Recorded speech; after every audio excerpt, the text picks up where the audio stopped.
Suzanne, just fabulous. Thanks very much for being here. Oh, thank you, Dave. You're too kind. I wanted to start just maybe by drawing a distinction between when we talk about team composition and we talk about things like surface level characteristics and deep level characteristics.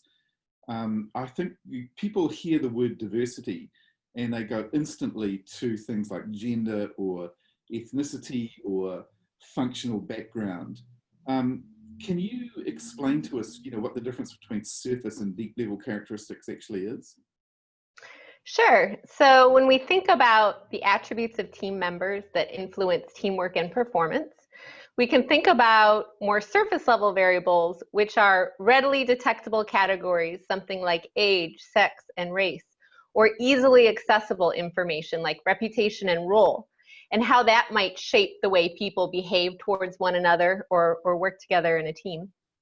However, as people interact, we start to see their patterns of behaviors, their different strengths, their weaknesses, and deeper level characteristics such as personality traits, values, or attitudes start to really shape the behaviors not only of one team members, but how the other team members are responding to one another. And these deeper level characteristics over time, such as personality, really have the strongest long-term impact on how well a team works together and how well they perform over time. So I've been working, consulting to organizations looking at teams, and one of the things that comes up again and again, people, leaders insist they just want the skills, and while they might say, oh, look, the kind of person matters, I just need someone who's got this particular skills. And, it's what I call the kind of fungible fallacy, this idea that one person who is an astrophysicist can be substituted for another one and you will get the same result. Can you just explain, how the psychological makeup of someone on people on a team actually makes a difference? It's a great question, Dave. So, yeah, a lot of times people default to just having diversity and skill on a team, which is important. But I think even going back to that 2007 meta-analysis that you talked about, one of the most striking findings was that the minimum, an individual who has a lower level agreeableness and really isn't working to maintain positive social relations, isn't really caring about how they stress factor the team's relationships, can have a huge impact on performance. So this isn't just on cohesion or how much we like working with one another, but actually on performance. And what can happen is, a lot of you have probably experienced this, is we actually spend so much time managing those people that are hard to work with, getting them to communicate with us, accessing that information that they do have. And as we become more interdependent, the worse someone is as a team member, the harder it is to extract those good skills. And so you do need the skills, obviously, to fulfill your role within the team. But the fact of the matter is you need to be a good team player and have the right combination of people to be able to access that relevant knowledge and skills, or else there's really no point to having it on the team.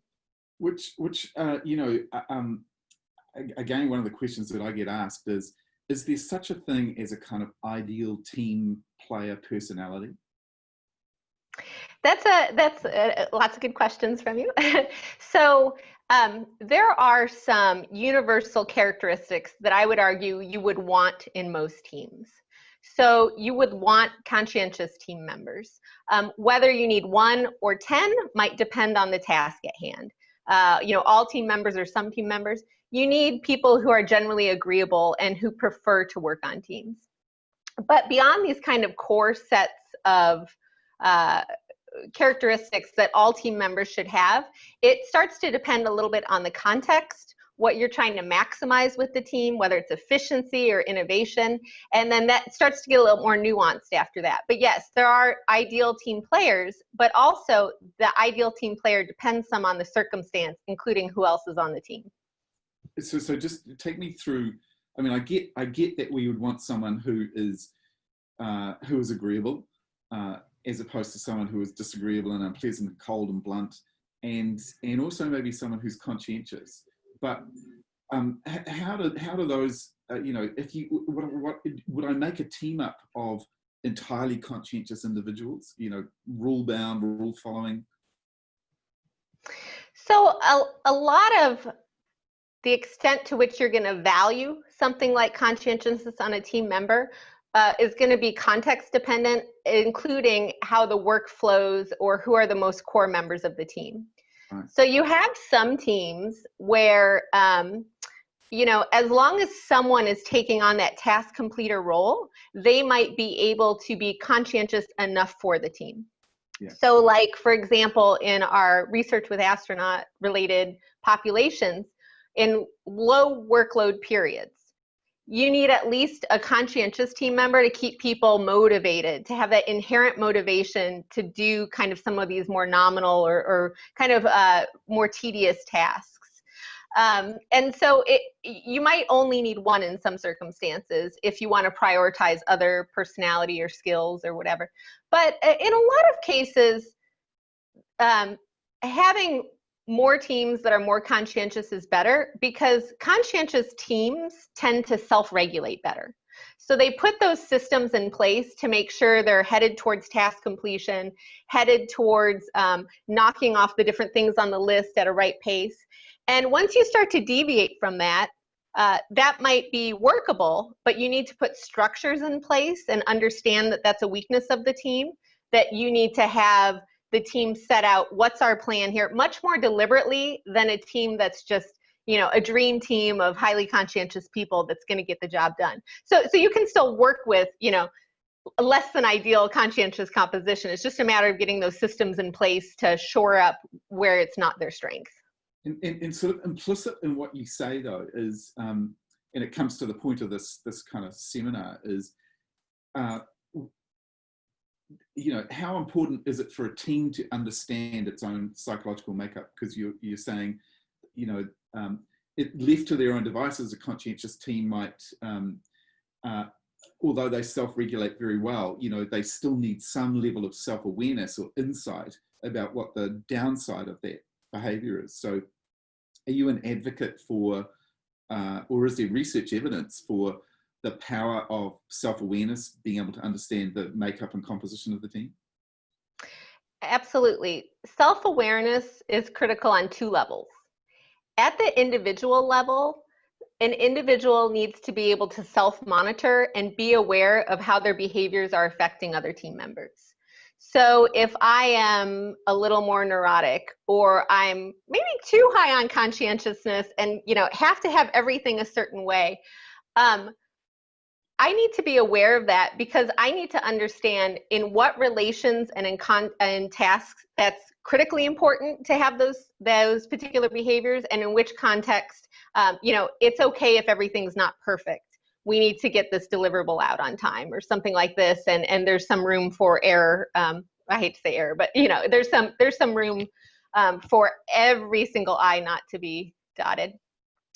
At the team level, probably you're talking about the questions you get. The question I get most often is how to deal with the team I'm given.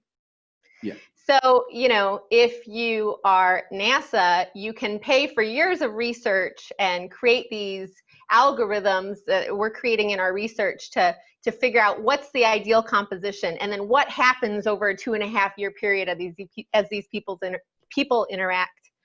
But the fact of the matter is a lot of managers, a lot of people working in the team are just kind of stuck. Maybe someone's been in a position for a while, or maybe they're just a member of the team and aren't the leader, aren't designing the team, and just really have to deal with the people who are around there. So to bring it back to your question of self-awareness, is knowing how the different personalities interact well or interact poorly, what their strengths are, what their weaknesses are in terms of their characteristic patterns of behaviors, is really the team's ability to maximize and be all that they can be and be a success. So it's really at that two levels, both at the individual level and the team level, there needs to be a high degree of self-awareness. So since you brought it up, and being down the neurotic end of the spectrum myself, the things that I've noticed is that the research is quite clear often that that teams with a high proportion of neurotic people tend not to do as well, not to perform as well as teams who have more emotionally stable people. And yet it's the neurotic people who are probably more self-critical and more self-aware and open to feedback. So do you, especially when when I'm thinking about long-term capsule enclosed environments where people are going to be cooped up together for potentially years, what are the characteristics that you're looking for? And would you allow someone like me, who's a bit neurotic, to go to Mars? Or am I going to Well, if eventually, hopefully we'll all be able to go to Mars on vacation with the eventual commercialization of everything. So this is an interesting question. Neuroticism in our data that we collect from people in isolated and confined environments is not particularly a great characteristic to have. However, so sorry, Dave. Oh. But the negative effects of it can be mitigated through a couple things. One is more emotionally stable counterparts. So if you are neurotic and feeding into another person's neuroticism, and let's say that's related to like propensity to trust, and so you become mistrustful to each other and you start down this spiral where you're no longer sharing information because you no longer trust each other, it can start these spirals. But sometimes if you have a complement, so if you have a more emotionally stable person, or something we find in our research is people who are high in emotion regulation reappraisal, so tend to reappraise emotional laden events to be a positive experience or growth opportunity, individuals like that can really help to balance certain people like those who are neurotic. Although I must say, Dave, if I still get to choose from the design perspective, I'm sorry, you might have to wait until it's commercialized. I figured. I've got fingers crossed that Elon Musk is gonna, he's gonna like commercialize it soon. Tell me a bit more about, so we talked a bit about personality and how that makes a difference. The kinds of people who end up turning up as astronauts had gone through a huge amount of pre-selection anyway. Is there homogeneity in that population? Do you see similar sorts of characteristics just by the time it takes to make it through grad school, get your PhD or PhDs, and then finally make it into an astronaut training program?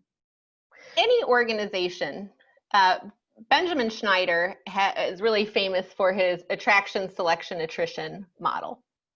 And if you look historically at NASA, particularly, the Apollo crews, they looked very similar. And you can read about the historical selection of astronauts. And, I think it was the current president at the time actually mandated that they had to come from military backgrounds. And so, particularly with the, in years past, astronauts were quite a bit more homogenous than they might be today. But today, I think there's a really deep appreciation for diversity on the many levels that we talked about, both on, surface level attributes, diversity of expertise, diversity of types of people. And so there's a broader pool. I think the key with keeping a diverse pool is that really recognizing the beauty in diversity and the strength in diversity. So if we're left to our own, plans, a lot of times we'll pick people who are similar to ourselves or look similar to who we've selected in the past because they fit our prototype as an organization. But I think that when you appreciate the different things that people can bring in through expertise that's different from yours, or personality that has different strengths than yours does, that's really when an organization can be at its strongest and most innovative over time. So yeah, I think I probably answered your question in a roundabout way, but it's interesting because I know that you're engaged with, it's kind of crazy right now. The world is becoming very polarized, and countries are very nationalistic, and yet space programs are still international in terms of cooperation. And you've got work going on with the Russians, I know. That's right. Do you see the same attention to those deep level characteristics in other programs and the way that other countries approach composing teams? So I really love my research that I call the US-Russia project, because it's in collaboration with some Russian space psychologists and medical doctors. And I think they approach things very differently than we do. And so one of my projects is about an integration of methods and how we can do something like take our predictive models of team composition and how that interfaces with the way they measure team dynamics over time. And I think with just this idea of recognizing the importance of diversity, you know, if you just quickly look at something, it's like, oh, like, you know, we know how to do that. Like, what is this other stuff over here? And then you read it again, and then you read it again, and then it's like, oh, this is brilliant. Like, it just wasn't my frame of thought, but this is brilliant. And this really, you know, different way of looking at personality, but it's still kind of getting to the same problem. And so I really enjoyed, I would say, no, they don't look at like deep level traits in the same way that we do. They do, and I mean, I can't really speak for their organization, but it's just really not as popular in Russia, I think, trait psychology. But it maps on to what we do nicely if everybody is willing to kind of think out of the box and think about, you know, kind of just different way assessments can be done and diversity. And to me, it's the combination that is the strongest in really understanding how people interact in teams. One of the things that absolutely fascinates me, well, there's two things that sort of lead on from that. One is, as you were building predictive models, you have to take into account time, you know, like, you know, spending a long period. That's right. What have you seen in terms of how personality plays out in a group over time? And I'm thinking about, do we begin to see a kind of people's values begin to come together, or do you see schisms, or what sorts of things are you observing? Well, one of the things I'm really interested in kind of some of the more recent research that I'm doing is thinking about people not in terms of, I am a 4 out of 5 on agreeableness, but that each person has a kind of distribution in the way they act. So they might normally be a 4, but they also are 2 sometimes, or they're sometimes introverted, sometimes extroverted. And a lot of us feel that. A lot of us feel, okay, maybe I'm not always extroverted, introverted, but I'm trying to capture that in our methodologies, because like what you're saying is, what matters over time is that you can do that give and take, that self-monitoring, that if the situation demands you be extroverted, that you can become extroverted and take charge. That if the situation demands that you sit back, you can do that too. And so I'm quite interested in these personality trait signatures, more so even than just what's your number on a personality scale, which is still a good overall representation of the person. But I think you're hitting on something very important, that is over time, a lot of us have variability in how we express our traits. And so when we think about a team that has different tasks, interacts over time, you're doing an individual job on top of your team job, that all of these factors come into play to be your signature over a time and how you interact. And what we really want is people who can have these pro-team signatures and get the job done. I just love that idea of, you know, the fact that, you know, the idea of a personality signature as opposed to a number. So, you know, one of my objections to the MBTI is that I am a whatever it is, you know, ENTJ, but I'm not always one of those. And in different circumstances, I know that I can behave differently. And so this notion of signatures, I'm just really curious about, you know, how are you tracking that in moment by moment, or, you know, at different points in time? You know, how do you put that together to form a signature? So,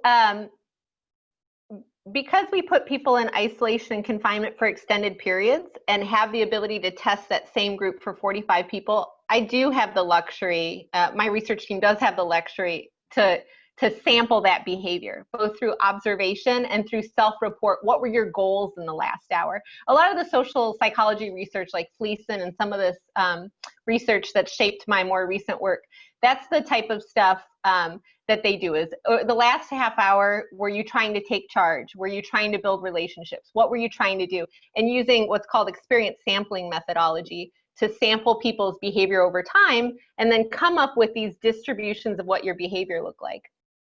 What I think is interesting to think about, because like you're saying, a person needs to be able to act differently at different times, and that's why you haven't liked the Myers-Briggs. And I agree with that. And in fact, I would say a bad team member would be someone who's always a thinker or always using judgment and cannot find the diversity of behavior within themselves to sometimes be able to like skip down to make the judgment. That they're in decision paralysis and keep going through the details and the numbers when it's like, we need a decision right now. What's your best guess based on your expertise? Versus someone who's always leaping to judgment and, doesn't methodically go through the data when it's needed for a decision. And so really it's about understanding what's going to excel in the context. Yeah. Does it mean, I don't know if you saw the movie with Brad Pitt called Ad Astra. I actually have not seen that yet. No, it's one of the few ones I haven't seen. It's kind of dark, so I don't know if you want to, but in it, he has to take a kind of psychological test. He has to talk to a computer, and the computer is doing some sort of analysis, of where he is psychologically at any point and whether or not he can continue the mission. So how do you get self-awareness back to people, as they're doing this self-reflection or, you're forming these signatures? Do people get better at kind of tracking where they are? So I think that's an unresolved issue right now. And I think what's unfortunate is over time, I think sometimes people can be even worse at understanding where they are. So let's say something like fatigue or being tired from really high workloads over time, that we might start to misestimate just how tired we are because we've habituated to being tired, and so if you ask, how fatigued are you, whatever, it's like, oh, I'm good, but really that person's sleep deprived and has 4 hours of sleep in the last 2 or 3 weeks or something like that. And so I think it's an unresolved issue of how to get people who are extremely off track back on track when we know they're skewed in how they're looking at things. In fact, that's the problem we're trying to fix, right? And so to make sure people are open to feedback and providing that feedback in an effective way where it can shape their behavior. One idea I have, and I'm kind of curious if you have any ideas on this, is just, we really have to detect these early patterns of behavior that serve as warning signals so we can intervene before it's too late.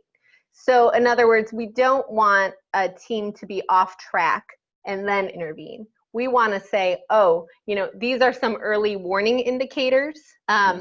Let's take a typical team in a workplace, right?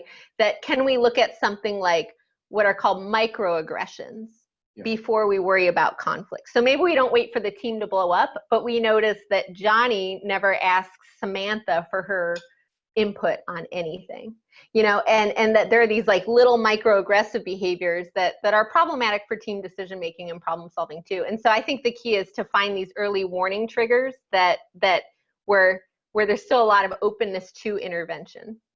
I'm reminded of John Gottman's work looking yes, I pull on that a lot. Yeah, and marriage and his claim that in using the coding system he used, he could predict whether or not the marriage is going to survive. I absolutely know in my work in coaching senior leadership teams that, that felt sense of relationship in the room, to what extent do these people, are they interested in each other's welfare? Yes. Is something. And so I listen for indicators of that. But yeah, it's not that sophisticated, right? It's just me listening. So.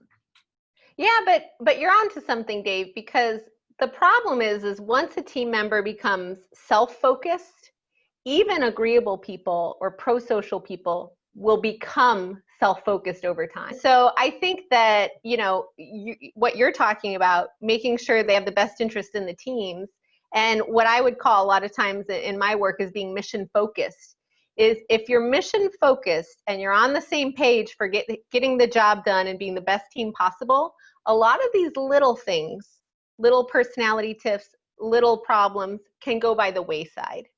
But once you lose that focus of what the mission is then all of these things start to compound and really get the team off course.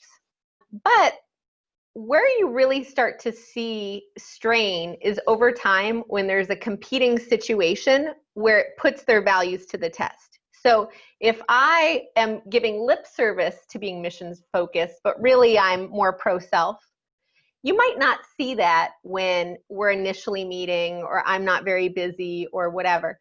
But when push comes to shove and I either have a deadline for myself or a deadline for the team and I'm pro-self, you're going to see that pro-self behavior. And so just like you're alluding to, 6 months, 2.5 years, you have more instances to see a competing situation where those values are really going to come out and be the true colors of the person and how they interact with team members. What are you currently working on? Like what's the sort of the focus of your research right now? What's interesting you? Well, I kind of spoke to that a little bit earlier. So one of the things is in our projects, we design these predictive models of team composition over time. But just like happens in a traditional organization, it's like, okay, and then what do we do with that team over time? And so not just predicting behavior, but how we can intervene once we know those predictions of how people will interact over time. And I think that's a hot area, is continued looks at key leadership behaviors, intervention, rewarding teams based on their particular personality composition. And so that's got my attention. And then I was saying the thing that I would like to look at a little bit more is, if we can intuitively understand that people aren't just one number and they're these signatures of personality over time, how do we capture that in a traditional organization?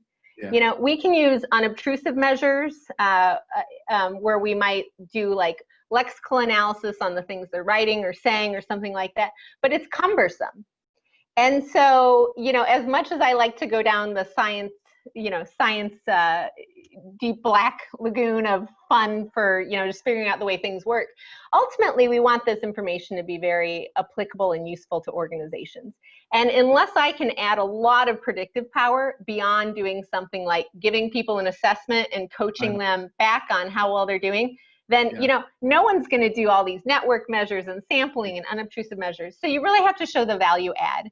And so when I think about the future research that I do, even if we can explain things better, the fact of the matter is there are large effects between people's mean level of agreeableness and how that relates to teamwork over time. And even if you just compose teams on that, you would be doing a lot better than most teams out there. And so we have to think of like, what's the value add of kind of going down these scientific black holes, right?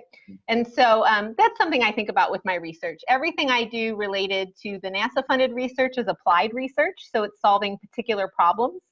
And I am a curious person, so I also like to know how everything works, but ultimately it's to answer a problem that's out there. So. Yeah. Lovely. Suzanne, thank you.